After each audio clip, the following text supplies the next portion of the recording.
भारत में 11 अप्रैल से 19 मई तक 7 मरहलों में इलेक्शन होंगे, यानी पूरे एक महीने बाद भारत इंतखाबी दंगल में उतरने वाला है। लेकिन इससे कबल मोदी सरकार और भारतीय ऑपोजिशन पाकिस्तान मुखालिफ इंतखाबी मुहिम के अखाड़े में उतर आई है। भारतीय जनता पार्टी और इंडियन नेशनल कांग्रेस के एक दूसरे पर सियासी तनकीद में पाकिस्तान फैक्टर को बतौर हथियार इस्तेमाल किया जा रहा है। खासतौर पर पुलवामा हमले के बाद पाकिस्तान के साथ सरहदी झड़पों में नाकामी, बालाकोट में भारी नुकसान पहुंचाने के झूठे दावों और 2 जंगी तैयारों की तबाही, विंग कमांडर अभिनंदन की जिल्लत आमीज गिरफ्तारी और 3 भारतीय पायलटों की हलाकत के पै दर पै शिकस्त खुर्दगी के बाद मोदी जी बौखलाहट का शिकार हैं। इनकी झुंझलाहट पाकिस्तान मुखालिफ जहनी कैफियत की अक्कासी कर रही है। जैसे जैसे इलेक्शन करीब आ रहे हैं, नरेंद्र मोदी हों या भारत में 71 वर्षों में से 51 साल हुक्मरानी करने वाली इंडियन नेशनल कांग्रेस के सरबराह राहुल गांधी, दोनों ही अपनी कारकर्दगी नुमाया करने के बजाय पाकिस्तान मुखालिफ कार्ड खेलने में जुटे हुए हैं। मोदी के ऑपोजिशन को सियासी ताने हों या राहुल गांधी के जवाबी हमले, दोनों में पाकिस्तान फैक्टर नुमाया है। पार्टी ने हुकूमत बनाई थी, इनमें मोदी सरकार नाकाम रही है। अखबार लिखता है कि पिछले इलेक्शन में तो एक चाय वाले का बेटा बनकर मोदी ने दलितों और निचली जात के हिंदुओं से वोट बटोर लिए थे, लेकिन इस बार मोदी दलितों के खिलाफ तौहीन आमीज जराइम के मुर्तकिब हुए हैं और भारत की सबसे बड़ी अक़लियत मुसलमानों की नस्ल कुशी के मुजरिम ठहराए जा रहे हैं। यही वजह है कि मोदी पाकिस्तान मुखालिफ बयानियां धड़ाधड़ बेच रहे हैं। कराइन और शवाहिद बता रहे हैं कि मुसलमान मुखालिफ और पाकिस्तान दुश्मनी का पत्ता खेलकर इस बार बीजेपी इंतहा पसंद हिंदुओं की मदद से लोकसभा की 543 में से 272 नशिस्तें जीतना चाहती है। काबिल गौर बात यह भी है कि भारत में रियासती इलेक्शन या लोकसभा के इंतखाबात से कबल ही अमूमन कभी तैयारी अगवा हो जाते हैं तो कभी यात्रियों को मौत के घाट उतार दिया जाता है, कभी ट्रेनों को आग लगा दी जाती है तो कभी पार्लियामेंट या फौजी तंसीबात पर हमले होते हैं। ये खुद साख्ता ड्रामे बार बार नशर मुकर्रर करना भारत का पुराना खेल है। ताजुब की बात यह है कि इस नौटंकी को हमेशा पाकिस्तान से जोड़ दिया जाता है। दूसरी जानिब करतारपुर राहदारी खोलने की पेशकश पाकिस्तान की तरफ से खैर सगाली का इक़दाम था, जिसका भारत ने मुस्बत जवाब नहीं दिया, बल्कि भारत मुसलसल कशीदगी का माहौल पैदा करने की कोशिश करता रहा और बिल आखिर पुलवामा का वाकया सामने आ गया। वजीर आज़म इमरान खान वाज़ेह अंदाज में बता चुके हैं कि पाकिस्तान और मुसलमान मुखालिफ इंतखाबी मुहिम बीजेपी का पुराना हरबा है। हिंदुस्तान के इलेक्शंस आ रहे हैं और हमने ये रियलाइज किया कि इनकी जो भी कैंपेनिंग है उसका हिस्से में ये नहीं है कि पाकिस्तान से अच्छे ताल्लुकात हों। इलेक्शंस के बाद हमने सोचा कि हम आगे बातचीत बढ़ाएंगे, लेकिन हमें एक खौफ था कि इलेक्शन से पहले कोई ना कोई इंसिडेंट होगा जिसको एक्सप्लॉइट किया जाएगा इलेक्शंस के लिए, ये खौफ था। और इतने में पुलवामा हो गया। लेकिन इससे फिर हमें लगा कि ये हिंदुस्तान के जो इलेक्शंस आ रहे हैं उनकी मजबूरी है कि ये इस तरह का एक एटमॉस्फेयर क्रिएट किया जाए। दिफाई और सियासी मुबसरीन खदशा जाहिर कर चुके हैं कि भारतीय इलेक्शन से पहले मोदी सरकार की जानिब से किसी किस्म का एडवेंचर खारिज से इम्कान नहीं है। नरेंद्र मोदी इस खित्ते को जंगी जुनून में दोबारा मुब्तला कर सकती हैं।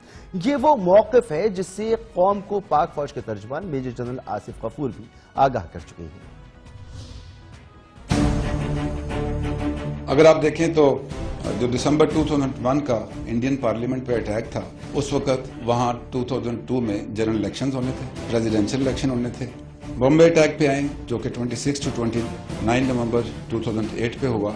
इस वक्त भी इंडिया में जनरल इलेक्शन होने थे फरवरी से दिसंबर तक। 2 जनवरी 2016 पठानकोट होता है, इंडिया में स्टेट इलेक्शंस होने थे। दिलचस्प बात यह है कि दिल्ली के वजीर आला अरुण केजरीवाल भी यही कहते हैं कि लोगों को 2 साल पहले अंदाजा था कि इलेक्शन करीब आते ही नरेंद्र मोदी मजहब या पाकिस्तान की बुनियाद पर कोई ना कोई फसाद बर्पा करेंगे। भारत और पाकिस्तान के बीच में जो भी तनाव हुआ उस पे भारतीय जनता पार्टी का जो भी कंडक्ट था उसको पॉजिटिव के बजाय वो उनके नेगेटिव जा रहा है। 2 साल से लोगों के मन में संदेह था कि चुनाव के पहले या तो ये मंदिर का लफड़ा कराएंगे और या भारत पाक का लफड़ा कराएंगे। दरअसल नरेंद्र मोदी गुजरात से नई दिल्ली भी मुस्लिम दुश्मनी, पाकिस्तान मुखालिफ पॉलिसी और इंतहा पसंदों को खुश करने के बाद पहुंचे थे। अब भी दूसरी बार भारत का वजीर आजम बनने के लिए उन्होंने पाकिस्तान दुश्मनी का कार्ड खेलने की कोशिशें की हैं और ये उम्मीद लगाई है कि वो इसमें कामयाब हो सकते हैं। मोतबर अमरीकी जरीदे फॉरेन पॉलिसी मैगजीन ने भी नरेंद्र मोदी को बेनकाब करते हुए अपनी रिपोर्ट में कह दिया है कि नरेंद्र मोदी अपनी इलेक्शन की जंग को पाकिस्तान लेकर आ गए हैं। नरेंद्र मोदी के लिए हम अमन पसंद पाकिस्तानियों का सिर्फ इतना ही मशवरा है कि वो सियासत की समझ बूझ रखते हैं तो वो पाकिस्तान से लड़ने की नाकाम कोशिश करने के बजाय पाकिस्तान से दोस्ती का हाथ बढ़ाएं और दोस्ती को कामयाब बनाएं। क्योंकि अटल बिहारी वाजपेयी 2002 में भारतीय पार्लियामेंट पर हमले के बाद फौज को हरकत में लाए थे और नतीजा 2004 में इलेक्शन हार गए थे।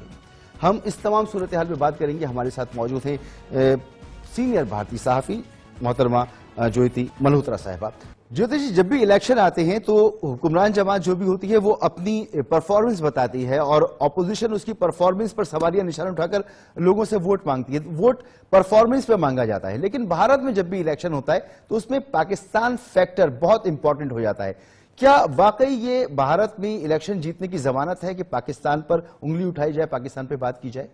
देखिए, जो हमारे प्रधानमंत्री हैं नरेंद्र मोदी और जो ऑपोजिशन के कांग्रेस के जो प्रेसिडेंट हैं राहुल गांधी, जिनका आपने पैकेज अभी जो बना के काफी लंबा सुनाया, उनमें जो डिबेट चल रही है उन दोनों के बीच वो ये है कि आपने पाकिस्तान के साथ दोस्ती की, पाकिस्तान को लेकर इंडिया के अंदर पॉलिटिक्स जरूर हो रही है। इस दफा ये हुआ कि जब पुलवामा में अटैक हुआ 14 फरवरी को, उसके बाद जो इतना गुस्सा भारत के अंदर है, पाकिस्तान एक बड़ा मुद्दा है और वो इसीलिए मुद्दा है क्योंकि पुलवामा में अटैक हुआ है और इसको लेकर जो है पॉलिटिक्स हो रही है। एक ये बड़ा मुद्दा है पाकिस्तान का जो है, तो अब मोदी जी तो जरूर कोशिश करेंगे जीतने की, ऐसे बाकी लोग भी करेंगे कोशिश।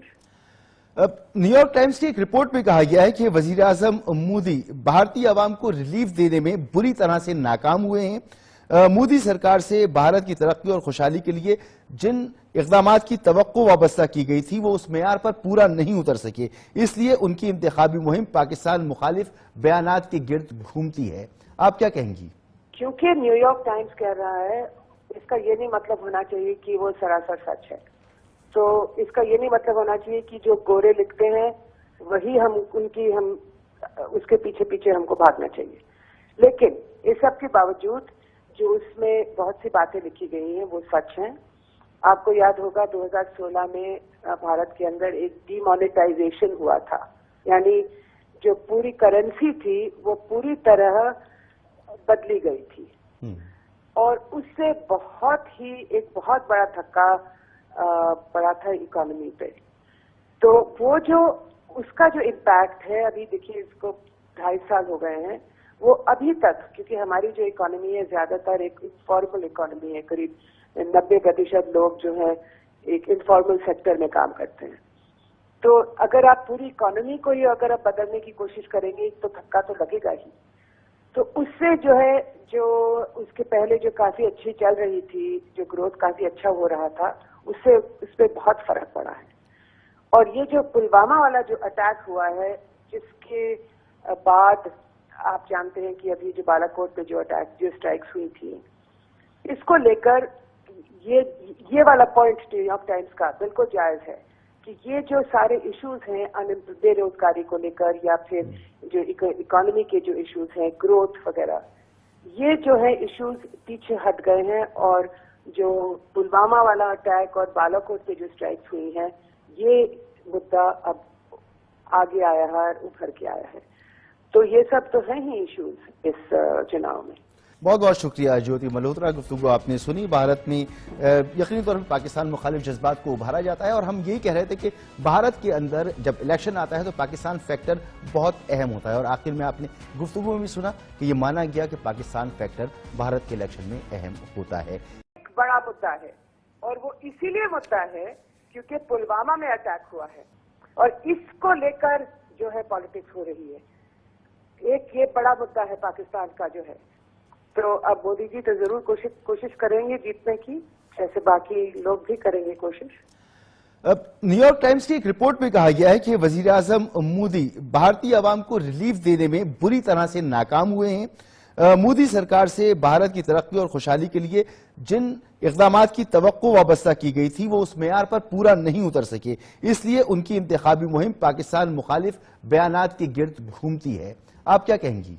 क्योंकि न्यूयॉर्क टाइम्स कह रहा है, इसका ये नहीं मतलब होना चाहिए कि वो सरासर सच है। तो इसका ये नहीं मतलब होना चाहिए कि जो गोरे लिखते हैं वही हम उसके पीछे पीछे हमको भागना चाहिए। लेकिन इस सब के बावजूद जो उसमें बहुत सी बातें लिखी गई हैं वो सच हैं। आपको याद होगा 2016 में भारत के अंदर एक डीमोनेटाइजेशन हुआ था, यानी जो पूरी करेंसी थी वो पूरी तरह बदली गई थी और उससे एक बहुत बड़ा धक्का पड़ा था इकोनॉमी पे। तो वो जो उसका जो इम्पैक्ट है, अभी देखिए इसको 2.5 साल हो गए हैं, वो अभी तक, क्योंकि हमारी जो इकोनॉमी है ज्यादातर एक इनफॉर्मल इकोनॉमी है, करीब 90% लोग जो है एक इनफॉर्मल सेक्टर में काम करते हैं। तो अगर आप पूरी इकोनॉमी को ही अगर आप बदलने की कोशिश करेंगे तो धक्का तो लगेगा ही। तो उससे जो है, जो उसके पहले जो काफी अच्छी चल रही थी, जो ग्रोथ काफी अच्छा हो रहा था, उससे उस पर बहुत फर्क पड़ा है।